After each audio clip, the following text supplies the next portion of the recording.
Bayangin, kamu kerja di warung angkringan yang laris banget. Tapi satu persatu teman kerjamu meninggal. Bukan kecelakaan. Bukan karena sakit biasa. Tapi karena bosmu ngasih kamu jadi tumbal pesugihan. Masih mau lanjut nonton? Yuk simak cerita berikut ini. Di sebuah kota kecil bernama Wonorejo, berdirilah sebuah angkringan yang sangat terkenal. Letaknya strategis di pinggir jalan utama yang ramai dilalui anak muda dan pekerja kantoran. Namanya, Angkringan Paksi. Namun yang mengejutkan, pemiliknya bukan seorang bapak-bapak tua seperti biasanya, melainkan pemuda berusia 25 tahun bernama Darwin. Sejak dibuka 2 tahun lalu, angkringan ini tak pernah sepi pengunjung, bahkan di malam hari saat warung lain sudah tutup. Harga makanan di Angkringan Paksi tergolong murah, tapi rasanya luar biasa lezat. Nasi kucing, sate usus, gorengan, dan kopi jos menjadi menu favorit. Darwin dikenal ramah dan sopan, tak jarang membaur dengan pelanggan. Namun, di balik senyumnya yang hangat, ada rahasia gelap yang mengintai. Darwin berasal dari keluarga yang serba kekurangan. Ia lahir dan besar di sebuah kampung kecil di lereng perbukitan, tempat kehidupan seolah berjalan lambat dan nasib orang miskin tak pernah berubah. Sejak masih bocah, Darwin sudah terbiasa bangun sebelum fajar, membantu ibunya menyiapkan dagangan seperti gorengan, kue basah, dan nasi bungkus yang akan mereka jajakan dari rumah ke rumah. Ibunya mendorong gerobak kecil yang sudah reot, sementara Darwin berjalan di sampingnya, memikul keranjang rotan berisi jajanan. Ayahnya, satu-satunya tulang punggung keluarga, meninggal dalam kecelakaan truk saat Darwin berumur 10 tahun. Sejak saat itu, beban hidup Darwin dan ibunya semakin berat. Tak ada waktu bermain seperti anak-anak lain.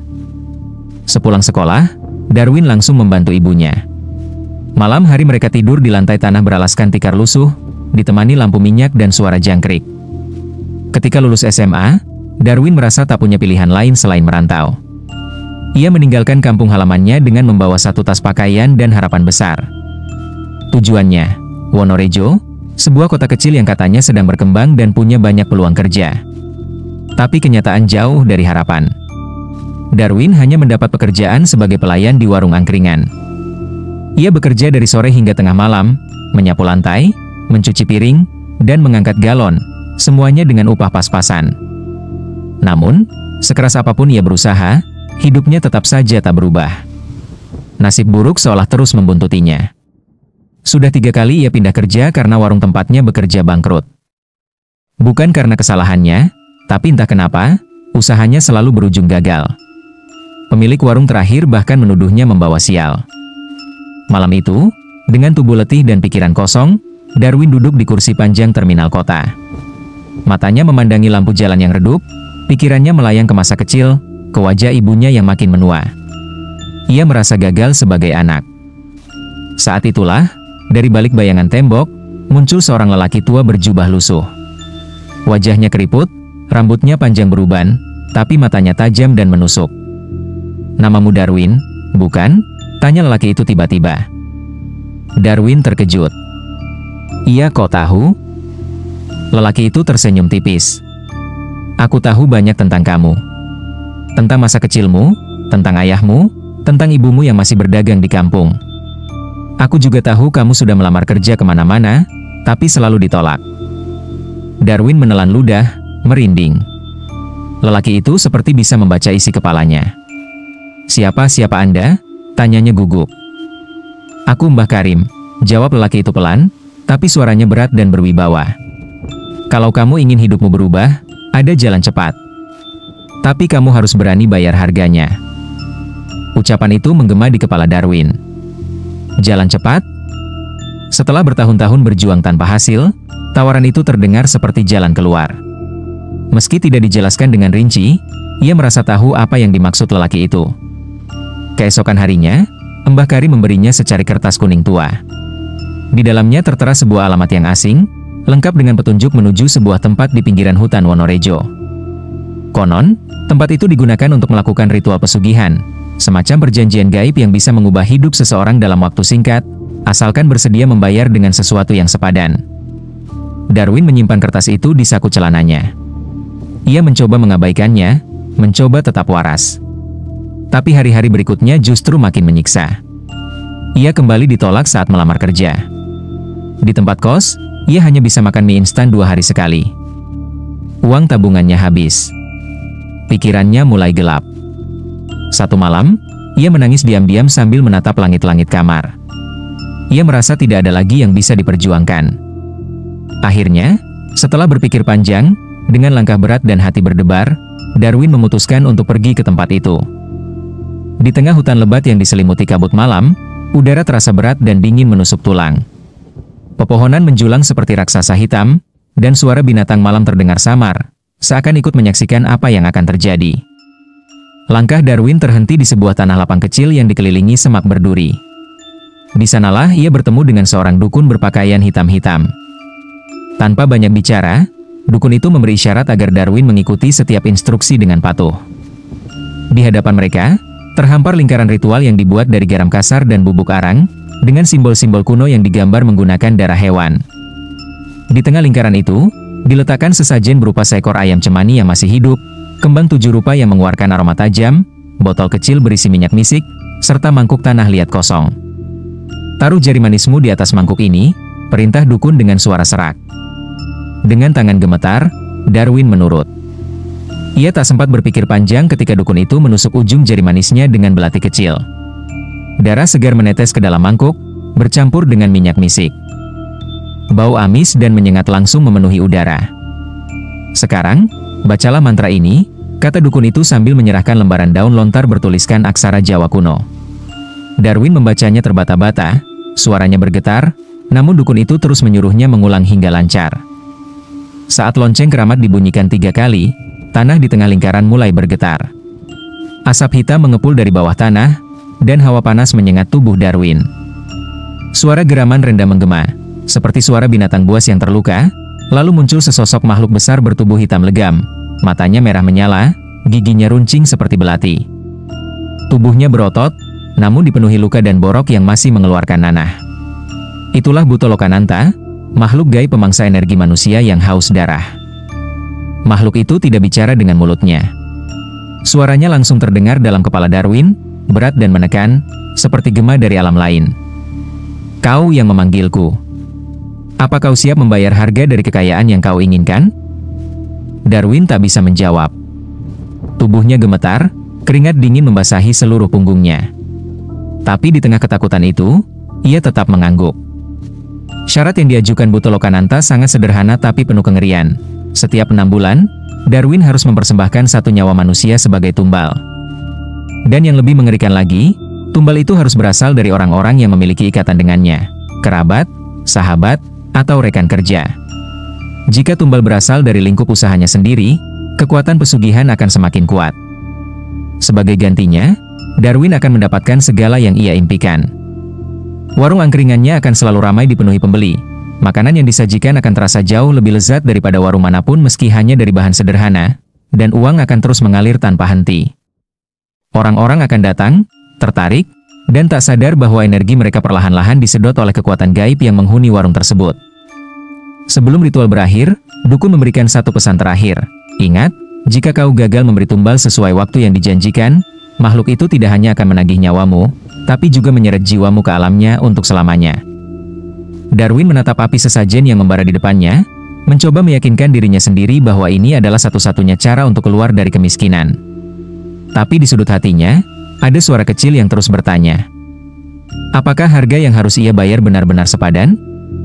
Beberapa hari setelah melakukan ritual mengerikan itu di tengah hutan, Darwin mulai membuka warung angkringannya sendiri. Lokasinya tidak istimewa, hanya di sudut jalan kecil tak jauh dari Terminal Wonorejo, tempat ia dulu sering duduk termenung. Gerobak angkringannya pun sederhana, bekas pakai, dibeli dari hasil pinjaman dan sisa uang tabungan. Atapnya terpal biru kusam, dengan 2 bangku panjang kayu yang mulai keropos. Tapi ada satu hal yang membuat warung itu berbeda. Ia menyiram lantai dan sisi gerobaknya dengan minyak misik yang tersisa dari ritual, sambil melafalkan mantra pemanggil energi gaib yang diajarkan Mbah Karim. Ajaibnya, sejak hari pertama buka, warung Darwin langsung ramai. Tak hanya ramai, tapi seperti dipenuhi orang-orang yang terus datang dan tak ingin pulang. Padahal, warung lain di sekitar masih sepi karena cuaca mendung dan angin dingin. Namun warung Darwin tetap penuh. Anak muda, pekerja malam, bahkan sopir angkot, semua berbondong-bondong datang. Mereka duduk lesehan, tertawa, ngobrol, dan memesan berkali-kali. "Mas, nasinya kok wangi banget ya?" tanya seorang pelanggan. "Sate ususnya lembut, beda dari biasanya," sahut yang lain. Entah bagaimana, makanan di angkringan Darwin memang terasa lebih nikmat. Padahal, bahan-bahannya sama seperti warung lain, nasi kucing, sate ati, sosis bakar, gorengan, dan kopi sasetan. Tapi sentuhan gaib dari kekuatan Buto Lokananta membuat rasa dan aroma makanannya seolah memiliki daya hipnotis. Orang-orang yang pernah mencicipi akan datang lagi keesokan harinya, dan keesokan harinya lagi. Dalam waktu sebulan, Darwin sudah bisa menyewa tempat lebih luas dan membeli bangku serta tikar baru. Ia menggaji 2 karyawan, Aldi dan Seno. Aldi adalah remaja lugu berusia 18 tahun yang baru lulus SMA. Ia pendiam tapi rajin, datang sebelum buka dan pulang paling akhir. Darwin menyukainya, lebih tepatnya, ia sudah mengincarnya. Sebab Darwin ingat syarat perjanjiannya, 1 nyawa tumbal setiap 6 bulan. Dan waktu itu sudah hampir tiba. Semuanya tampak normal sampai suatu malam, saat warung sedang penuh-penuhnya, Aldi mendadak pingsan saat sedang menyapu lantai. Tubuhnya gemetar, matanya membelalak, dan mulutnya mengeluarkan busa. Semua pelanggan panik. Darwin berpura-pura ikut cemas, menggenggam tangan Aldi sambil berteriak minta tolong. Tapi jauh di dalam hatinya, ia tahu, ini adalah akibat dari perjanjiannya. Aldi dilarikan ke rumah sakit malam itu. Dokter sempat menduga kelelahan akut atau kejang karena gula darah. Tapi setelah serangkaian tes, tak ada yang ditemukan. Kondisinya terus menurun. 5 hari kemudian, Aldi meninggal dunia. Pihak rumah sakit menyatakan penyebabnya tidak jelas, mungkin serangan jantung mendadak, kata mereka, meski usianya masih sangat muda dan tidak punya riwayat penyakit. Darwin datang ke pemakaman. Ia menundukkan kepala, berpura-pura bersedih, bahkan menyumbang uang duka ke keluarga Aldi. Ia memeluk ibu Aldi dengan mata berkaca-kaca, seolah benar-benar kehilangan. Tapi saat malam tiba, ketika ia kembali ke warung dan membuka laci tempat menyimpan uang, ia melihat jumlahnya bertambah 2 kali lipat dari hari sebelumnya. Tak ada yang tahu dari mana asalnya. Tapi Darwin tahu. Buto Lokananta telah menerima tumbalnya. Dan kekayaan itu, baru saja dimulai. Setiap kali waktu mendekati tenggat perjanjian, yakni menjelang 6 bulan sekali, Darwin selalu merasakan gelisah yang tak bisa dijelaskan. Hatinya seperti ditarik ke jurang, tapi pikirannya terus membisikkan satu kalimat yang sama. Kalau tidak memberi tumbal, kau sendiri yang akan dimakan. Maka, pada malam Jumat Kliwon menjelang waktu tumbal, Darwin akan melakukan ritual rahasia yang hanya ia dan Buto Lokananta yang tahu. Gudang belakang warungnya, yang dari luar tampak biasa, hanya berisi karung beras, kardus minuman, dan ember kosong, sebenarnya telah disulap menjadi ruang pemujaan. Lantainya digaris dengan lingkaran dari abu dapur dan tanah kuburan, sementara di sudut ruangan ada mangkuk tanah liat bekas sesajen yang tak pernah dicuci. Begitu warung tutup dan semua karyawan pulang, Darwin akan masuk ke gudang itu dengan membawa 3 benda penting. Foto salah satu karyawannya, setetes darah dari jari manisnya sendiri, dan secari kertas kecil berisi nama lengkap korban yang ditulis dengan tinta dari arang dan air kembang setaman. Dengan tangan gemetar tapi terlatih, ia menaruh foto di tengah lingkaran. Kertas nama diletakkan di atasnya, lalu ia meneteskan darah ke kertas itu. Setetes, 2 tetes, cukup sampai meresap. Setelah itu, ia memejamkan mata dan mulai membaca mantra pemanggil Buto Lokananta dengan pelan, nyaris berbisik. Suasana menjadi mencekam. Udara di dalam gudang berubah lembab dan berat. Bau amis dan anyir mendadak menguar, meski tidak ada darah segar. Kadang-kadang, dinding gudang bergetar pelan seperti ada makhluk besar yang bersembunyi di baliknya. Namun Buto Lokananta tak pernah muncul sepenuhnya. Ia hanya menyisakan kehadiran gaib yang menyelinap, merasuk ke nama yang disebutkan, lalu menghilang ke kegelapan. Setelah ritual itu selesai, Darwin akan membakar foto dan kertas nama hingga jadi abu, lalu menaburkannya ke dalam saluran air di belakang warung sambil menunduk dan berdoa, bukan untuk keselamatan korban, tapi agar kekuatan gaib itu tetap puas dan tak menghampiri dirinya. Biasanya, dalam 2 atau 3 hari setelah itu, korban mulai menunjukkan tanda-tanda aneh. Mereka sering mengeluh sakit kepala, badannya lemas, lalu mulai mimpi buruk yang sama setiap malam, dikejar bayangan besar bermata merah yang ingin melahap mereka. Tubuh mereka perlahan-lahan melemah. Dokter menyebutnya anemia berat, infeksi, atau virus tak dikenal. Tak ada yang mengira penyebabnya adalah kekuatan gaib yang dikendalikan dari dalam sebuah warung angkringan. Semuanya selalu tampak alami. Tidak mencurigakan. Tidak pernah ada luka, tidak pernah ada jejak kekerasan. Hanya sakit biasa yang tak bisa dijelaskan, sampai akhirnya maut datang menjemput. Dan setiap kali satu nyawa melayang, warung Darwin menjadi lebih ramai dari sebelumnya. Dagangannya semakin laris, pelanggan makin banyak, dan ia pun makin tenggelam dalam lingkaran setan yang ia ciptakan sendiri. Dalam waktu kurang dari 2 tahun, warung Darwin menjelma menjadi jaringan usaha angkringan yang paling sukses di Wonorejo. Dari gerobak sederhana di pinggir jalan, kini ia memiliki 3 cabang angkringan yang selalu penuh sesak oleh pelanggan setiap malam. Pelang bertuliskan, Angkringan Paksi. Nama yang ia pilih karena terinspirasi dari burung kuat penjaga langit, berdiri megah di tiap sudut jalan strategis. Bahkan media lokal sempat meliputnya, menyebutnya sebagai wirausahawan muda inspiratif. Namun di balik keberhasilan itu, darah dan arwah terus ditagih. Setiap cabang warung memiliki gudang belakang yang didesain mirip seperti gudang pertamanya, tempat ritual rahasia dilangsungkan. Darwin dengan hati-hati melatih manajer kepercayaannya untuk menjaga lokasi itu tetap steril dari mata siapapun. Bahkan CCTV pun sengaja tidak dipasang di sekitar gudang, dengan alasan privasi penyimpanan barang.